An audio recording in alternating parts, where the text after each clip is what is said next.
Hi guys, ang aga-agang bumisita ng mga senior sa aming private beach resort. Sinama nila ang aming lovely doggy para mag-swimming. Yan guys, yung mga nakikita nyong property sa paligid ng dagat ay sa amin yan. Yung mga bangka, ginagamit namin yan sa aming fishing business. Hindi na nga rin namin masyadong naaasikaso kasi busy pa kami sa mga iba naming negosyo. Tignan nyo naman yung mama papa ko, enjoy lang na enjoy. Ito lang talaga sila kasi wala na rin silang magawa sa buhay. Narinad na kasi kailangan magtrabaho dahil sa laki ng pensyon ng papa ko.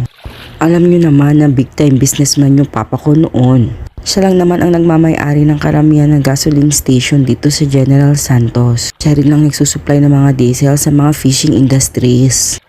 Kaibigan niya yung mga nagmamay-ari ng mga fishing business dito sa Gens. Pero since masyado lang siyang humble, kaya yan, hindi niya pinapaalam. Yan lang guys, so baka bukas